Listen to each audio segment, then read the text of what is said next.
नमस्कार, सत श्रीकाल, आदाब। मेरा नाम मनदीप पूनिया है और आप देख रहे हैं गांव सवेरा। अभी हम ब्रजेंद्र सिंह के साथ हैं और ब्रजेंद्र सिंह का एक परिचय ये है कि वह चौधरी छोटूराम के चौथी जनरेशन है, चौथी पीढ़ी हैं। और दूसरा परिचय ये है कि वो भाजपा से सांसद थे और अब कांग्रेस में हैं।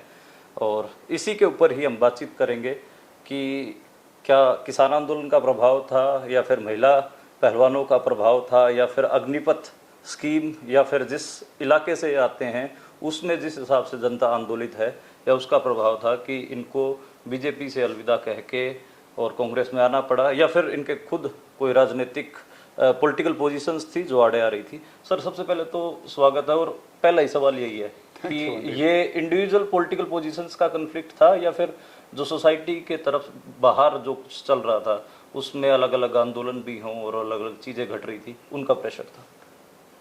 नहीं, सब चीज़ का आप कह सकते हो मिला जुला असर था, क्योंकि ऐसा तो नहीं होता कि आप किसी एक ही चीज़ की वजह से कोई बड़ी कॉल ले लो। लेकिन इतना ज़रूर है कि जब मैं 2019 में जब मैं पॉलिटिक्स में आया, प्रशासनिक सेवा छोड़ के, आप ये कह सकते हैं कि उस समय मैं जल्दबाजी में कूद गया था। जल्दबाजी से मेरा मतलब सिर्फ ये है क्योंकि एक अपॉर्चुनिटी मिली इलेक्शन लड़ने की और मैं उसमें घुस गया। मैंने उस समय इस चीज़ पर ज़्यादा ध्यान नहीं दिया कि मैं बीजेपी और उसकी जो विचारधारा है उससे अपना तालमेल बिठा पाऊंगा या नहीं बिठा पाऊंगा। उसके बाद जैसे आपने 3-4 मुद्दों की बात की, मुझे बहुत शुरू में ये समझ में आ गया था कि अगर ये इसी तरह से चलता रहा तो शायद मैं इनके साथ नहीं निभा पाऊंगा। पहला उदाहरण जो मैं आपको देता हूँ, क्योंकि वो हमारे एमपी बनने के 2 महीने बाद ही हो गया था। जब ये धारा 370 के ऊपर जब पार्लियामेंट में डिबेट हुई, मैं उससे बड़ा व्यथित हुआ था सबसे पहले। और ख़ास तौर पे इसलिए नहीं कि धारा 370 और 35 से हट रही थी, उससे ज़्यादा इस वजह से कि वो पूरी जो बहस थी सत्ता पक्ष की तरफ से, वो सिर्फ और सिर्फ ऐसा लगता था जैसे तो जवाहरलाल नेहरू जी को रन डाउन करने के लिए है कि देश में आज के दिन जितनी भी समस्याएं हैं, जितनी भी पुराने इश्यूज जो खड़े हुए हैं हमारे सामने, एज इफ वो सिर्फ उनकी देन नहीं है बल्कि ऐसे प्रोजेक्ट किया गया था जैसे जानबूझ के उन्होंने किया हो। तो उससे मेरे को ये समझ में आना शुरू हो गया था कि ये सफ़र जो है मेरा बीजेपी के साथ, ये थोड़ा पेचीदा रहेगा, मुश्किल रहेगा। लेकिन फिर भी क्योंकि मैं नया नया था तो मैंने सोचा शायद मैं एडजस्ट हो पाऊंगा। लेकिन उसके तुरंत बाद सीरीज ऑफ इवेंट्स हुए थे। चलो एक बार तो कोरोना आ गया था, लेकिन कोरोना के साथ साथ ही किसान आंदोलन खड़ा हो गया था।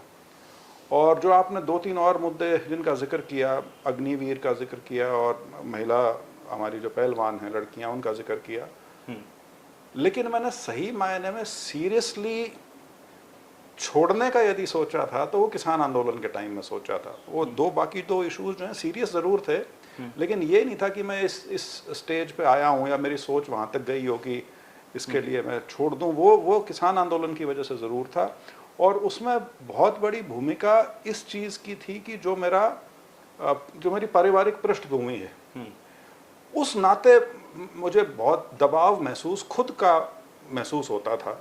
इंडियन एक्सप्रेस में हरीश दामोदरन का लेख आया, उन्होंने कहा कि छोटूराम जो ये मंडी सिस्टम देखते हैं यूनाइटेड पंजाब में उन्होंने नींव रखी और उनकी चौथी पीढ़ी बीजेपी में बैठी है। बिल्कुल उसका, बल्कि मैं ये कहूँगा कि पूरी एमएसपी व्यवस्था के ऊपर जो सबसे बड़ी आर्टिकल जो छपा था उस टाइम में, वो उन्हीं का था। क्योंकि बहुत से लोगों को ये नहीं पता था कि एमएसपी कैसे आई थी। बिल्कुल वो ठीक है, सब छोटूराम के टाइम में उन्होंने एक सरकार के ऊपर दबाव डाल के, क्योंकि वर्ल्ड वॉर का टाइम था, किसान के लिए एक रेट फिक्स कराया था। तो इन अ वे आप कह सकते हो कि शुरुआत वहाँ से थी। लेकिन इंस्टीट्यूशनलाइज तरीके से जो उसकी शुरुआत थी, वो जब ये ग्रीन रेवोल्यूशन की शुरुआत होनी थी तो उसके अंदर जो प्रपोजल आया था पार्कर का कि यदि हमको इस एरिया के किसान को कन्विंस करना है नई पद्धति अपनाने के लिए, नए बीज अपनाने के लिए, नई तरह की खेती अपनाने के लिए, तो हमको उनको ये आश्वासन देना पड़ेगा कि जो भी आप बोओगे हम उसको खरीदेंगे जी। और वो इस नाते वो आर्टिकल बड़ा इंफॉर्मेशन के पॉइंट ऑफ व्यू से बहुत अच्छा था। और किस तरह से फिर सिर्फ इंदिरा गांधी और उस समय के जो एग्रीकल्चर मिनिस्टर थे, उन दो व्यक्तियों की वजह से वो स्कीम अपनाई गई। अन्यथा पूरा कैबिनेट जो था, ज़्यादातर खासतौर पर फाइनेंस डिपार्टमेंट या फाइनेंस मिनिस्ट्री उसके हक में नहीं थी। हाँ, तो बिल्कुल जो आपने बात कही, मुझे इस चीज़ का बोध भी था और मुझे इस चीज़ का दबाव भी मैं महसूस करता था। लेकिन समय की बात होती है, एक दो सीनियर्स हैं जिनको मैं काफ़ी मानता हूं, और ख़ास तौर पे राजनीतिक तौर पे, क्योंकि मैं बिल्कुल नया था तो उनकी मैंने सलाह भी ली। तो उन्होंने ये कहा कि अभी बहुत लंबा चलना है, यूँ प्रेसिपिटेट डिसीजन फ़िलहाल नहीं लेना चाहिए। तो उस वजह से मैं पीछे हट गया था। इस सारे मामले में मैं आपको दोबारा पीछे लेके जाना चाहूँगा, लेकिन उससे पहले चौधरी वीरेंद्र सिंह को एक साफ तौर पर अच्छी पॉलिटिकल पोजीशंस, मतलब उनको क्लियरिटी से बोलने के लिए जाना जाता है। उन्होंने जब कांग्रेस ज्वाइन की तो उन्होंने राष्ट्रगान का जिक्र किया और उसमें अधिनायक शब्द के ऊपर जोर दिया। तो ये अगर इसकी आपको व्याख्या करनी हो, आपकी चौधरी वीरेंद्र जी से बातचीत हुई हो, तो ये क्या पॉलिटिकल नुक्ता था कि कांग्रेस में आए, और आपको जो करंट मौजूदा हालात है उनको कैसे आप देख रहे हैं? नहीं, देखिए, मैं और मेरे पिताजी आम तौर पर राजनीतिक चर्चा बहुत कम करते हैं। खास तौर पे यदि आप उसको कहो ना फॉर्मल तरीके से कि क्या करना चाहिए क्या नहीं करना चाहिए, इस तरह की चर्चा हमारी आम तौर पे नहीं होती। हम और बहुत विषयों पर चर्चा करते हैं, लेकिन ये जो रोज़मर्रा की जो राजनीति जिसको आप कह सकते हो उस पर चर्चा नहीं होती। लेकिन हाँ, इतना ज़रूर है कि मैं आम तौर पे कम से कम अभी तक तो जो उनके वक्तव्य होते हैं या जो जो पॉलिटिकली जिस हिसाब से वो अपने विचार रखते हैं, मैं उससे अपना संकेत लेता हूँ कि क्या करना चाहिए नहीं करना चाहिए, क्या उचित है नहीं है। तो उस नाते हाँ, लेकिन यूँ बैठ के यूँ चर्चा करी हो ऐसा नहीं है। जैसे कांग्रेस ज्वाइन करने की जो बात थी, तो जो मैंने कहा, एक तो मेरा किसान आंदोलन के टाइम में ये बहुत मुझे लगा था कि मैं छोड़ दूं। दूसरा फिर पल आया था जब राहुल गांधी की भारत जोड़ो यात्रा पहले वाली जो शुरू हुई, और शुरू नहीं, जब वो बीच के आसपास पहुंची थी, जब उस यात्रा को करीब 1.5-2 महीना हो गया था, मैं उस समय बहुत ज़्यादा प्रभावित हुआ था और मेरे मन में ये आई थी कि मैं कहीं ना कहीं उसको जाके ज्वाइन कर लूँ। लेकिन फिर वो ये दिमाग में ये ख्याल आता है कि बाई इलेक्शन आएगा तो वो ना घूम फिर के बात तो वहीं आ जाएगी, फिर वही चुनाव लड़ो, 1 साल 1.25 साल की टर्म बची होगी, उसमें कैंडिडेट भी दुखी, वर्कर्स भी दुखी और लोग भी दुखी। तो फिर मैंने अपना हाथ खींच लिया था। लेकिन कांग्रेस ज्वाइन करने का जो फैसला था उसमें ये नहीं था कि मैंने अपने पिताजी से डिस्कस करके फैसला किया था। उनको ये चीज़ बहुत पहले समझ में आ चुकी थी कि इसका यहाँ मन तो है नहीं। लेकिन हमने कोई डिसीजन लिया हो ऐसा नहीं था, बल्कि वो जो 2 अक्टूबर की रैली थी जिसमें चौधरी साहब ने जिक्र किया था कि अगर जेजेपी से अलायंस रहा तो हम बीजेपी में नहीं रहेंगे, मैं उससे 1.5 महीना पहले पहली बार मैंने, जब मुझे कुछ नहीं सूझा और मैं ज़्यादा लोगों को जानता नहीं था, क्योंकि मेरी राजनीतिक पृष्ठभूमि उस तरह की नहीं रही, मैं सरकारी नौकरी में था, मेरी ज़्यादा लोगों से जान पहचान नहीं थी। तो मैं उस समय उस 2 अक्टूबर की रैली से करीब 1.5 महीना पहले मैं कांग्रेस के संपर्क में आया। ज़्यादा लोगों को नहीं जानता था, मेरे साथ तो जो कमेटी वगैरह में होते थे 1-2, उनसे जिनसे मेरी बात होती थी, तो वहाँ मैंने पहली बार वो चीज़ डिस्कस की थी एक व्यक्ति के साथ। नाम आप ले सकते हैं ना, उसका तो लेने की बात नहीं, क्योंकि वो बात कहीं आगे बढ़ी नहीं, तो मुझे लगा कोई फ़ायदा नहीं, क्योंकि उसका कुछ हुआ नहीं। लेकिन उसके 15-20 दिन बाद ही डिफेंस कमेटी में राहुल गांधी भी थे। तो मेरी पहली बार फिर उनसे बात हुई, सिर्फ इतनी कि मिलने का है, तो वो फिर हमारा थोड़ा उसमें बातचीत हुई और फाइनली दिसंबर के महीने में जब मेरी उनसे पूरी बात हुई तो मैंने उनको कहा जी मैं बेसिकली कांग्रेस ज्वाइन करना चाहता हूँ। तो उन्होंने मेरे से पूछा भी कि कारण क्या है। मैंने कहा जी कारण ये है, आपको भले ही ये लगे कि ये कारण 4 साल बाद क्यों समझ में आए हैं, मैंने कहा लेकिन कारण तो यही है कि मैं बीजेपी में अपने आप को मिसफिट मानता हूँ, और मेरे लिए वैचारिक तौर पे या अदरवाइज भी जो जिस तरह से हम पले बड़े हैं, ख़ास तौर पे मेरी शिक्षा जो रही है, मैंने कहा मुझे लगता है कि मेरा नेचुरल पॉलिटिकल होम जो है वो कांग्रेस है। अच्छा, इसमें ब्रजेंद्र मेरे को एक बात और लगती है, आप भारत जोड़ो यात्रा ज्वाइन करना चाहते थे। भारत जोड़ो यात्रा का कहीं ना कहीं पॉलिटिकल जो एक नुक्ता था वो सेकुलरिज्म था, नफरत के खिलाफ और सेकुलरिज्म की लड़ाई को लिए। बिल्कुल। आपके जो पूर्वज हैं चौधरी छोटू राम जी, उनको सेकुलरिज्म का चैंपियन माना गया यूनाइटेड पंजाब में। पेजेंट्री को उन्होंने इकट्ठा किया, मुसलमान, सिख और हिंदू और बाकी भी लोगों को, और उन्होंने एक हिसाब से सेकुलरिज्म का, अगर हालांकि सेंट्रल इंडिया में या हिंदी में इतना नहीं लिखा गया होगा, लेकिन फिर भी अगर मैं मानूंगा कि जो पहला सिंबल उभर के आता है सेकुलरिज्म का वो तो छोटू राम उभर के आते हैं। तो उनका वारिस एक सांप्रदायिक दल में था और उनका आवास नीली कोठी, उस पर भगवा ध्वज लहर रहा था। इससे आपको कोफ्त नहीं होती थी?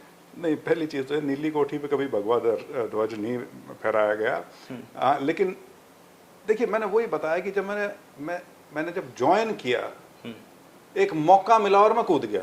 हाँ। मैंने ये सोचा ही नहीं कि मैं कहाँ जा रहा हूँ, लेकिन वो मेरे को बहुत जल्दी समझ में आना शुरू हो गया था कि ये गड़बड़ होगी मेरे से। खैर, वो तो मैं उसका जिक्र कर चुका हूँ, लेकिन आपने जो कहा वो असहजता बहुत जल्दी बैठ गई थी मेरे अंदर, और फिर धीरे धीरे जैसे इवेंट्स अनफोल्ड हुए वो दिखना भी शुरू हो गया कि सिर्फ ऐसा नहीं है। क्योंकि मेरा, आपको बताता हूँ, क्योंकि मैं इतिहास का स्टूडेंट रहा हूँ और राजनीति थोड़ी बहुत घर में भी देखता था, और जिस प्रकार से बीजेपी का पहले वाला समय था जब वाजपेयी जी के 6 साल की सरकार थी, तो मुझे ये लगता था कि देर सवेर बीजेपी भी जब शासन की पार्टी बन जाएगी तो कांग्रेस जैसी सी हो जाएगी। और मोदी जी की भी जो पहली टर्म थी वो उस तरह की नहीं थी जो दूसरी है। असली एजेंडा जो अनफोल्ड हुआ वो दूसरी टर्म शुरू होते ही अनफोल्ड होना शुरू हो गया था। और उसमें बिल्कुल आपकी बात ठीक है कि इस चीज़ का तो दोष अगर मुझे देंगे तो मैं उससे भाग नहीं सकता कि क्या पृष्ठभूमि थी और मैं किस पार्टी में आ गया, तो उस नाते ठीक है।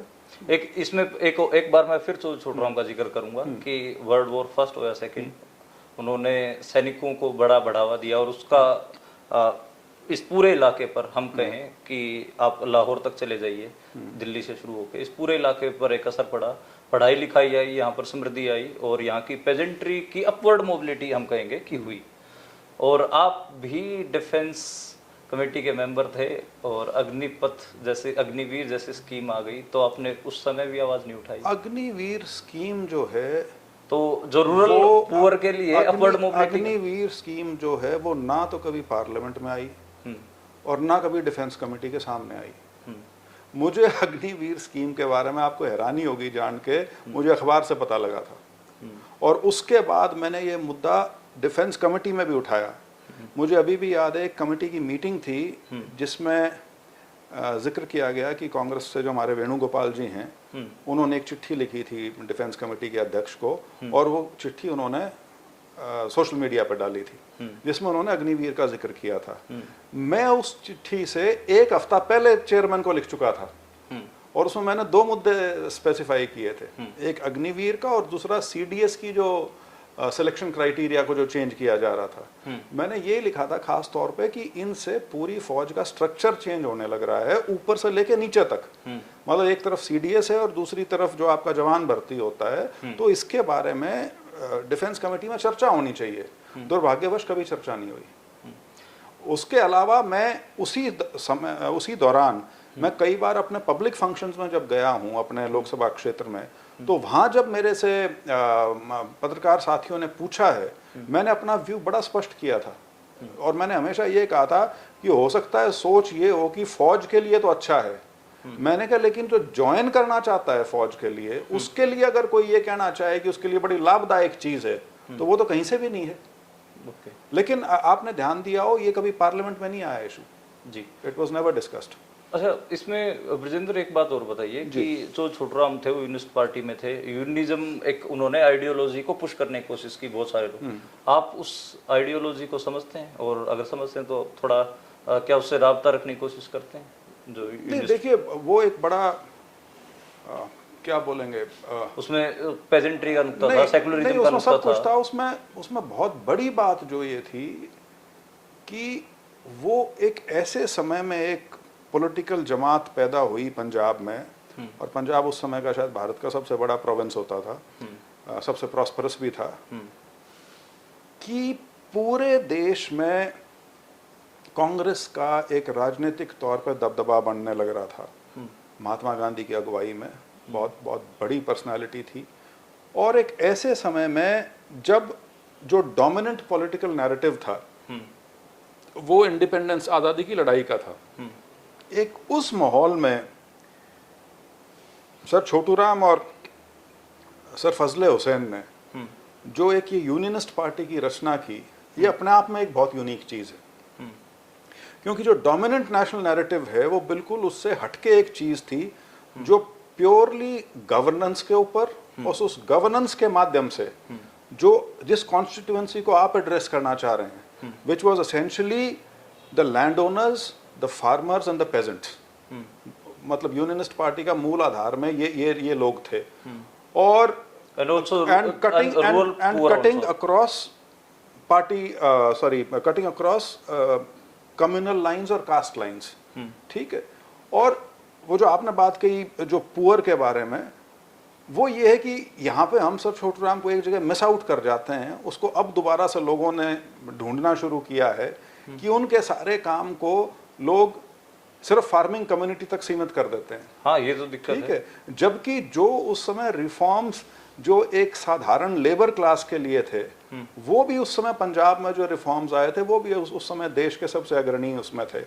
तो वो एक स्ट्रक्चर था जो उस समय क्रिएट किया, और जिससे जो पूरा ताना बाना था आपका लैंडेड अरिस्टोक्रेसी का भी, फार्मिंग कम्युनिटी का भी, और जो पूरी एक जो शोषण की व्यवस्था थी, जहाँ पे जो साहूकार है उसने जिस प्रकार से एक शिकंजा बना रखा था किसान के ऊपर, उस शिकंजे को खोलना और उस कम्युनिटी को, फार्मिंग कम्युनिटी जिसको आप संज्ञा दे सकते हैं, उनको एक पॉलिटिकल वॉइस देना, वो अपने आप में एक अलग किस्म की क्रांति थी, जो आप कह सकते हैं कि ऐसे टाइम पे पैरेलली चली जब डोमिनेंट नैरेटिव जो था वो नेशनल मूवमेंट का था।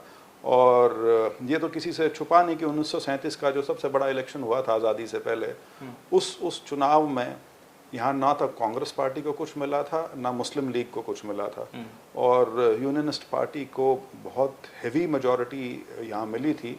और उसका कारण यही था कि cutting across communities, cutting across classes एक पॉलिटिकल फॉर्मेशन आई थी, जिसकी अगुवाई सर छोटूराम और फजले हुसैन की थी। और वो एक चीज़ थी जो उस समय के पंजाब को डोमिनेट कर रही थी। तो हाँ, इतना ज़रूर है कि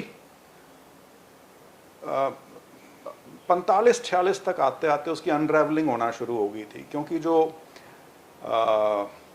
मुस्लिम पक्ष था वो मुस्लिम लीग से भी प्रभावित होना शुरू हो चुका था, और उसके बाद फिर 1.5-2 साल में जो कहानी बनी वो एक अलग चीज। उसमें तो दिक्कत ये भी है कि यूनिस्ट जो लीडरशिप थी वो बुजुर्ग हो गई थी, कई लोग पूरे हो गए थे उसमें, छोटूराम भी पूरे हो गए थे उसमें।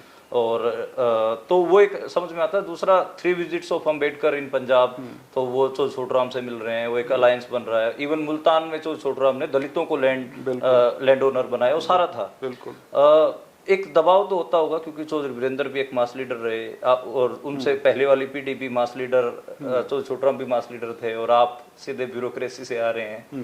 तो एक लोगों से इंटरेक्शन और क्या चाहत है मास लीडर बनने की, और ऐसे कौन से सपने हैं जो आपको लगता है कि आपकी इस पूरी जो एक हिसाब से आप जिनके वारिस हैं? देखिए, मैं राजनीति में नौकरी करने तो आया भी नहीं हुआ। ठीक है, नौकरी करनी होती तो मेरी अभी 13 साल की और बची थी, 2032 तक थी। सो राजनीति में ना तो मैं फाइनेंशियल गेन के लिए आया, ना मैं एक स्थायी करियर जिसको कहते हैं कि एक कोई परमानेंट चीज़ मिल जाए उसके लिए आया हुआ। मंशा तो यही है कि जो भी काबिलियत है, जैसी भी है, और जो एक्सपीरियंस है, उसको मैं इस्तेमाल करके लोगों के लिए कुछ बेहतर कर सकूं। लीडर बनना ना बनना तो लोगों के हाथ में है, वो आपको एक्सेप्ट करें ना करें, that is entirely up to them. हाँ, लेकिन ये ज़रूर है कि मैं कभी भी अपने आप को राजनीति में अपने आप को मैं संकीर्ण दायरे में नहीं बांधना चाहता। आप संकीर्ण दायरे की संज्ञा आप कुछ भी दे सकते हैं। कुछ लोग जाति का नाम इस्तेमाल करना शुरू कर देते हैं, कुछ इलाके की संज्ञा देना शुरू कर देते हैं, कुछ प्रदेश की संज्ञा देना शुरू कर देते हैं, और मतलब सेक्टेरियन नहीं होना चाहते आप सीधा? किसी भी तरह से। हाँ हाँ। मैं रीजन के हिसाब से भी नहीं होना चाहता और मैं कम्युनिटी के हिसाब से भी नहीं होना चाहता। पर आपके इलाका जो सबसे फर्टाइल प्लेन भी हम कहें, अगर गंगा तक के प्लेन की बात करें जी, उसमें फर्टाइल प्लेन है, लेकिन जो रूरल क्राइसिस है जिस किस्म से लोगों के द्वार पे खड़ा है, उसमें रूरल पुअर जिस हिसाब से पिस रहा है, छोटी किसानी, दरमियानी किसानी, मनरेगा मजदूर और जो कारीगर जमाते हैं, तो ये इतने सारा भारी रूरल क्राइसिस है। इसके लिए कोई आपका विजन है कि मैं अपने इलाके में कम से कम जो ये रूरल पुअर है या फिर अर्बन पुअर भी, इस सारे को लेकर कोई विजन है कि आपने ये पॉलिटिकल मतलब एक रोड मैप डिसाइड किया है कि यार मैं कम से कम ये चीजें तो करूंगा, ये मेरा एक सपना भी है? नहीं, देखिए, इसके बारे में ये चीज़ समझना बहुत ज़रूरी है कि समय बहुत तेज़ी से बदलने लग रहा है।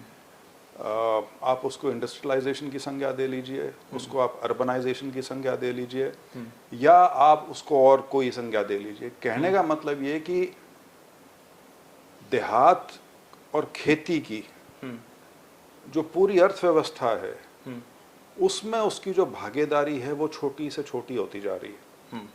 आबादी अभी भी 50% के आसपास उस पर निर्भर है, लेकिन अर्थव्यवस्था के हिसाब से वो भागीदारी छोटी होती जा रही है। और जिस प्रकार से पॉपुलेशन एक्सप्लोजन जो हुआ है, जो आबादी बढ़ी है, तो आपने जिक्र किया कि चाहे दरमियानी किसान है, चाहे नीचे वाला है, या एग्रेरियन लेबर है, मैं तो अर्बन पुअर भी, हाँ, अर्बन पुअर उसी का पार्ट है, क्योंकि वहीं से उठ के आते हैं, माइग्रेट वहीं से वो ठीक है, शायद हरियाणा से उतने नहीं जाते होंगे, यूपी बिहार या उस साइड से ज़्यादा लोग आते हैं, लेकिन स्थिति वही है। और एग्रेरियन डिस्ट्रेस जो है वो कोई नई चीज़ नहीं है, ये करीब 2-2.5 दशक से बैठ चुका है। एग्रीकल्चर जो है वो प्लेटो कर चुकी है इन टर्म्स ऑफ प्रोडक्शन कह लीजिए उसको, या प्रोडक्टिविटी कह लीजिए। दूसरी तरफ आपकी लैंड होल्डिंग अब बची ही कुछ नहीं। तो मैं तो हरियाणा में बिग लैंडलॉर्ड नाम की तो किसी कैटेगरी को मैं मानता ही नहीं कि कोई है, नहीं है। होंगे 2-4 विरले, even 49% are the marginals and after that थोड़ा दरमियानी और थोड़ा सा 1-2% है। 2.5 एकड़ या 3 एकड़ तो एवरेज है लैंड होल्डिंग की अपने, उससे भी कम आ गई, अब उससे भी कम होगी। तो वो तो क्योंकि हर जनरेशन के साथ डिवीजन होती जा रही है। तो मेरा मानना ये है, ये बात थोड़ी इसमें विरोधाभास भी हो सकता है, यदि आज के दिन भी 70 करोड़ आबादी देश की कृषि पर निर्भर है, 70 करोड़ आबादी कृषि से कभी प्रॉस्परस नहीं हो सकती। अब आप उसको जिस नज़र से भी देखना चाहें देख लें, क्योंकि एग्रीकल्चर को वायबल होने के लिए लैंड होल्डिंग का साइज होना बहुत ज़रूरी है, और वो साइज अब है नहीं। तो जो ऑल्टरनेट सोर्सेज हैं उनका पैदा होना बहुत ज़रूरी है, वो नहीं हो पा रहे। पर मास्टर प्लान तो बहुत आए, 2031, 41, अब तो 41 का भी आ गया, DMI से दिल्ली मुंबई इंडस्ट्रियल कोर, आपके SEZ और पता नहीं क्या क्या प्रयास हैं। लेकिन इसीलिए ये जो टर्म यूज की जा रही है ना हिंदुस्तान के लिए खास तौर पे, जॉबलेस ग्रोथ, ग्रोथ तो है, ग्रोथ तो अब आपकी इकोनॉमी 5वें नंबर की सबसे बड़ी इकोनॉमी होगी, शायद 1-2 साल में 5 ट्रिलियन की भी हो जाएगी। उसके बाद हम हो सकता है अगले 7-8 साल में तीसरे नंबर पे भी पहुंच जाएं। लेकिन क्या उससे एक साधारण जनमानस जो है उस तक वो पहुंच रहा है या नहीं पहुंच रहा, उस पर मेरा सवालिया निशान बिल्कुल है। क्योंकि जो इकोनॉमिक रिफॉर्म हमारे यहाँ 91 के बाद शुरू हुए, एक पीरियड ऐसा आया था जिसमें मिडिल क्लास का बहुत एक साइज उसका बड़ा था, लेकिन वो भी अब उसमें ठहराव आ गया, बल्कि घटा कोरोना के बाद। हाँ, अब वो चीज़ नहीं बढ़ी।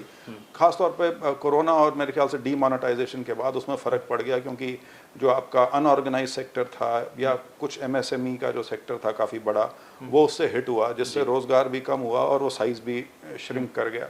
तो वो सारी चीज़ें हैं। तो जो आप मेरे से मास्टर प्लान पूछ रहे हो वो मेरे पास नहीं है। तो छोटू राम लगातार लिखते थे और जो उनका विजन होता था वो उनके अखबार में भी छपता था, और लगातार बहुत राइट, मतलब इवन जो पत्राचार भी था तो बहुत उनकी क्लैरिटी रहती थी। तो आपके पास ऐसा कोई विजन डॉक्यूमेंट आपने कभी सोचा है, या फिर वो ये मैं आपको उलझा रहा हूँ, नहीं, नो नहीं, डाउट मैं आपको कड़वा लगेगा आपको, नहीं, मैं उलझ नहीं लेकिन लेकिन आप ये बात देखिए कि जिनकी फोटो हमारे सामने है तो उनको इतनी क्लैरिटी थी कि जो कुछ वो सोच रहे हैं और जो उनका विजन है उसको लिख रहे हैं और कम्युनिकेट कर रहे हैं थ्रू हिज न्यूज़पेपर। देखिए, उस समय में और आज के समय में सबसे बड़ा फर्क ये है कि उस समय एग्रीकल्चर जो था, कृषि जो थी, वो सबसे बड़ा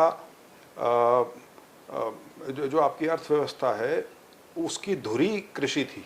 पर उन्होंने तो सोसाइटी के और मुद्दों पे भी लिखा, कम्युनिज्म पे लिखा नहीं, उन्होंने। नहीं, और नहीं, अब आप या तो मेरे से हाँ, अर्थव्यवस्था की बात कर लो या कम्युनलिज्म और सेक्युलरिज्म की बात नहीं, कर लो। उसमें हम ओवरऑल एक अब चीज है आप मेरे को चाह रहे हो कि मैं आपको 15 मिनट में सर छोटू राम के पूरे जीवन का सार निकाल के दे दूं और उस पे मैं क्या सोचता हूं, वो बात नहीं बनेगी। We have to go step by step. मैं फिलहाल कृषि की बात कर रहा था, और कृषि में मेरा ये मानना है कि जो उस समय जो था, उस समय जो वेल्थ थी वो कृषि में थी।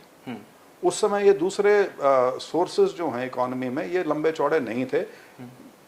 प्राइवेट सेक्टर जिसको कह लें या बिजनेस कह लो, वो बहुत सीमित उसका क्षेत्र था। कृषि था जो आधार था, और उस कृषि के क्षेत्र को जकड़ा हुआ था उस समय। तो वहाँ उनकी जो भूमिका रही, इसलिए उनकी क्लैरिटी बड़ी स्पष्ट थी कि मेरे को जो किसान वर्ग है, जो मेरा वर्ग है, जो खेत पे काम करता है, मेरे को उसको उस दास्ता से बाहर निकालना है। और उसमें वो काफ़ी हद तक कानूनों के माध्यम से कामयाब भी हुए। और शायद यही कारण था कि जब देश में जब भुखमरी आई और उस भुखमरी से मुकाबला करने के लिए जब देखा गया, तो इसी क्षेत्र की तरफ देखा गया कि यहाँ के किसान में शायद डायनामिज्म है, ये नई चीज़ को अपनाने की क्षमता रखता है, क्योंकि इनका पिछले 40-50 साल का एक 40-50 भी क्यों 30-40 साल का एक इतिहास, उस हिसाब से यदि देखें तो एग्रेरियन रिफॉर्म्स के नाते, तो वो चीज़ वहाँ आई और वो 30 साल बहुत बढ़िया चली, करीब 2 पीढ़ियाँ उसने अच्छी दी। लेकिन पिछले 20-25 साल से अब वो ठहर गया है। और एक तरफ तो वो ठहर गया है, और दूसरी तरफ क्योंकि इतना ज़्यादा कंटेस्ट उस लैंड के ऊपर है कि उससे आप और कुछ ज़्यादा निकाल नहीं सकते। तो एग्रीकल्चर बाय इटसेल्फ इतनी बड़ी आबादी के लिए एक वायबल तो चलिए है, बट अगर ये सोचें कि वो संपन्नता का साधन बन सकता है, वो नहीं बनेगा। It can be a second income, main income आपको कहीं और से ढूंढनी पड़ेगी। इसमें एक मैं यही पूछना चाह रहा हूँ, जैसे जितनी क्लैरिटी से वो चीजों को कर रहे थे, पॉलिटिक्स भी कर रहे थे, क्या उतनी ही क्लैरिटी से आप भी करोगे, उसी तरीके से लिख के कम्युनिकेट करके? क्या आपका मास कनेक्ट है, आपको फीडबैक मिलते हैं ग्राउंड से, किसानों से? या आप कम्युनिकेशन का वो मॉडल था, वो लिखते थे लगातार? नहीं, इसमें ये जरूरी है कि आप 80-90 साल पहले जो माध्यम थे, उसकी आज आप तुलना कैसे कर सकते हैं? नेहरू की, महात्मा गांधी की, सर छोटू राम की, अम्बेडकर की, उनकी राइटिंग्स वॉल्यूम्स में हैं। हाँ। क्योंकि उस समय का साधन ही वो था। कि उस समय में और आज के समय में बहुत फर्क है, क्योंकि उस समय जो पॉलिटिकल व्यक्ति था वही विचारक था, वही कम्युनिकेटर था, वो अखबार के एडिटर भी होते थे, वो अखबार को स्थापित करने वाले भी होते थे, और वो पुस्तकें लिखने वाले भी होते थे, और लीडर्स भी वही होते थे। ये बड़ी यूनिक चीज है। आज का जो समय है उसमें जो कम्युनिकेशन के साधन हैं वो इतने ज़्यादा हैं कि हर आदमी अपनी राइटिंग करे अपने आप।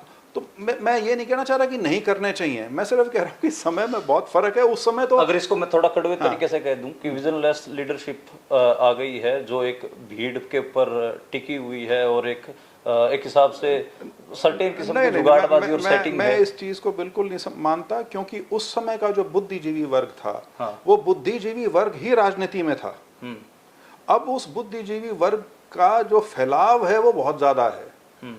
उस समय कहाँ यूनिवर्सिटीज वगैरह होती थी, कहाँ थिंक टैंक होते थे, कुछ भी नहीं होता था। यही लोग थे। अब गांधी जी को ले लो आप, या सर छोटू राम को ले लो, अखबार भी उन्होंने लिखने।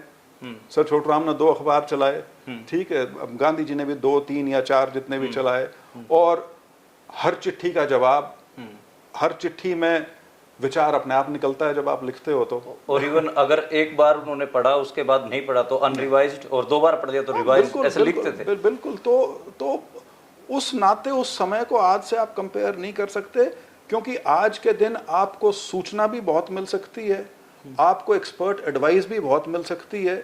हाँ, लीडरशिप आप में है या नहीं वो एक अलग चीज है। उस लीडरशिप में आपका लोगों से कनेक्ट, आपके पास जो इन्फॉर्मेशन आती है या जो लोग आपके पास आते हैं उससे आप क्या निकाल सकते हो, किस तरह से आप उसका प्रयोग कर सकते हो और किस तरह से आप सही लोगों को चुन सकते हो, ये लीडर पे भी एप्लीकेबल है, लोगों पे भी एप्लीकेबल है। तो वो सारी चीजें हैं।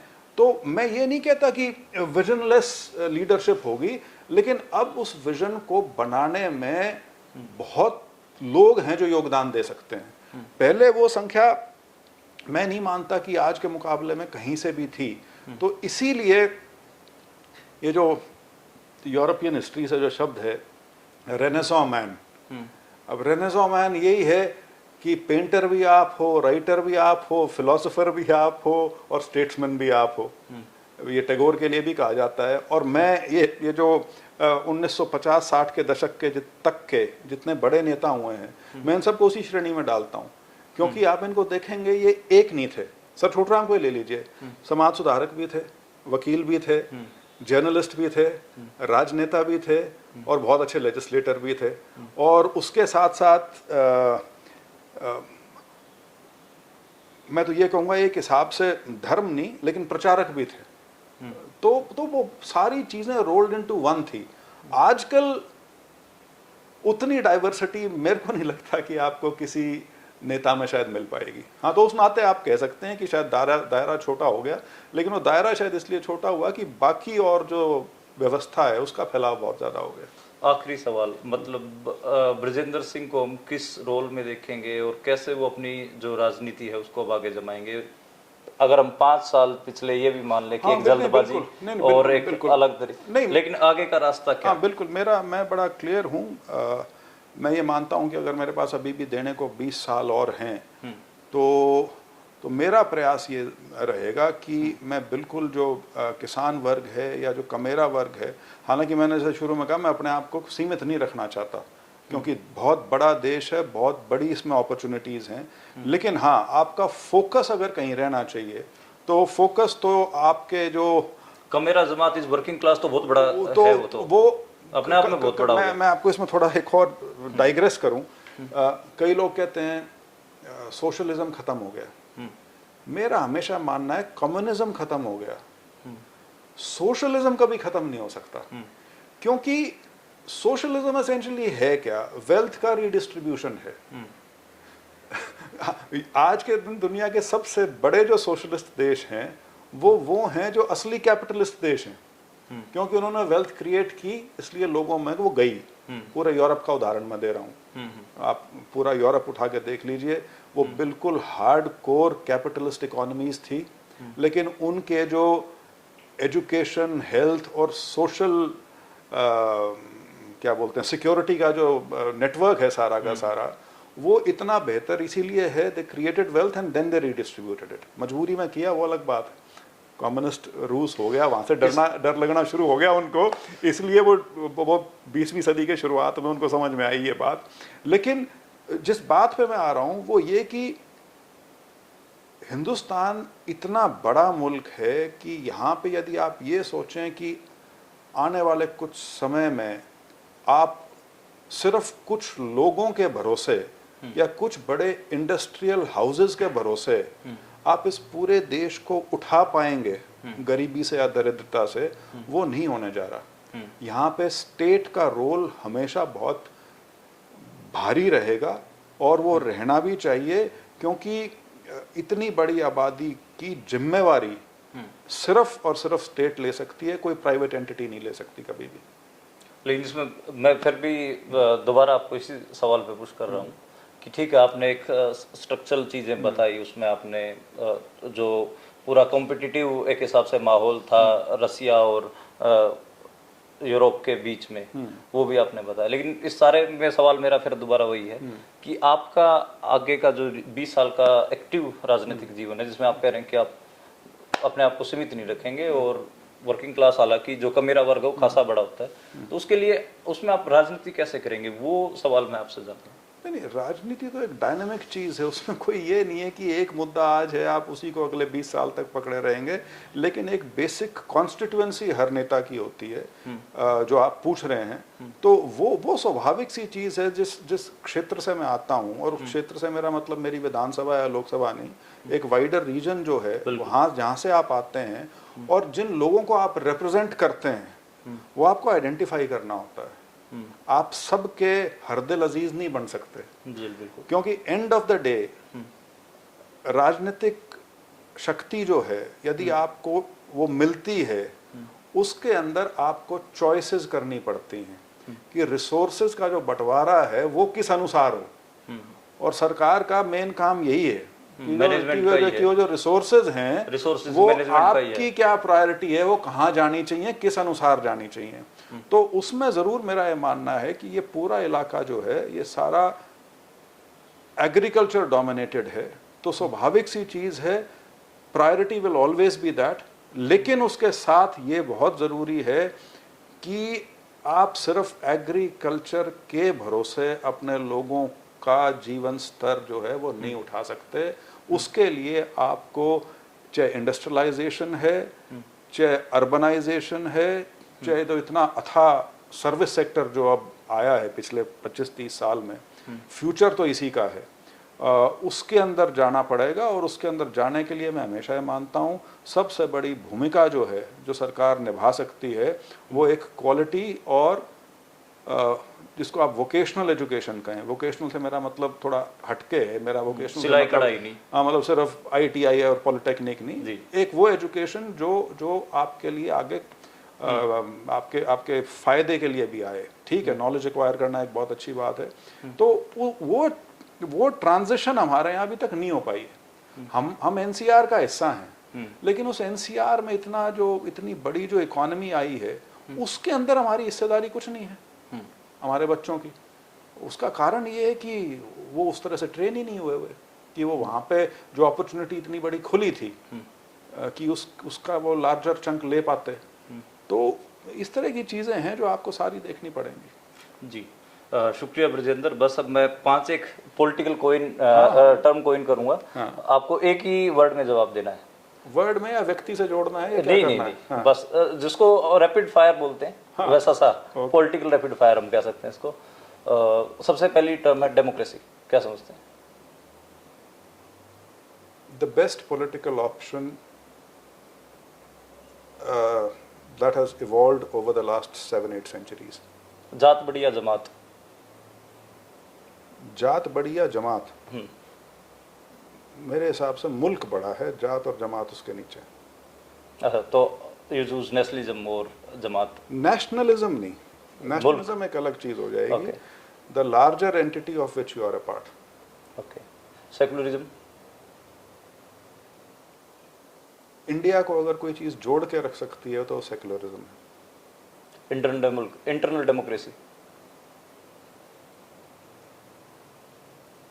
इस देश का जो अस्तित्व है वो डेमोक्रेसी, आप उसको इंटरनल कह लें चाहे, whether it's with in the parties या सोसाइटी के अंदर एक डेमोक्रेटिक टेम्परामेंट, उसके आधार पे ही देश जो है वो टिका रह सकता है। रूरल पुअर, ग्रामीण गरीब? Most deprived. कुछ करना चाहेंगे? बिल्कुल, शुक्रिया। प्राथमिकता वही है। शुक्रिया, थैंक यू।